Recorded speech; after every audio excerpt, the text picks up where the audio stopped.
Друзья, сегодня ночью наши ребята выехали в сторону Владивостока.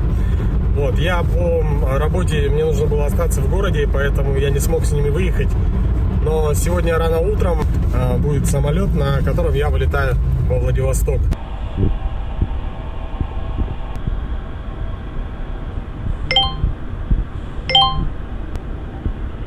Водитель подъехал.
Вот такая мощная футболка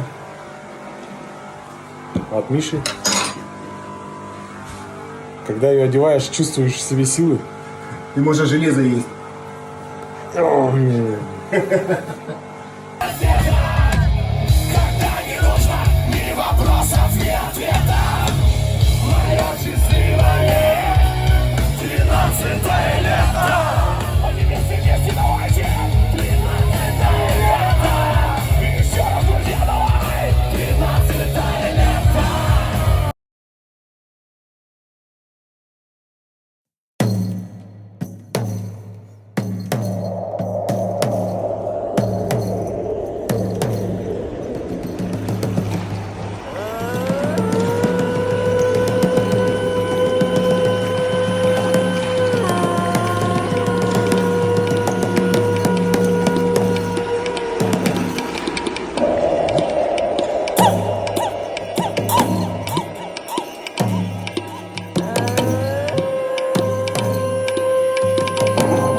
На этой машине ребята проехали 3000 километров до Владивостока. Сколько вы ехали? 2 сутки, 3 часа. 20 часов. Как дорога? Скользко вообще. Вообще страшно. Там Как по по льду. трассе одни грузовики, одни кулушки лежат. Я вчера ехал с города, то машин 12 насчитал. Мы в аэропорту города Владивостока. Вот. Парни доехали. Ваня, как ехали? Как была дорога до Якутска? Дорога опасная, скользко, много льда, снега, холодно. Когда выезжали, сколько было дома? 40. Я утром смотрел, 5:30, было ровно 40. Тут сколько?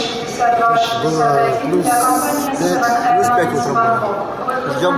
Ждем самолета. Самолет Аэробуса 320 НЕО, выполняющий рейс номер 6281 по маршруту город Владивосток, аэропорт Нарита, города Токио.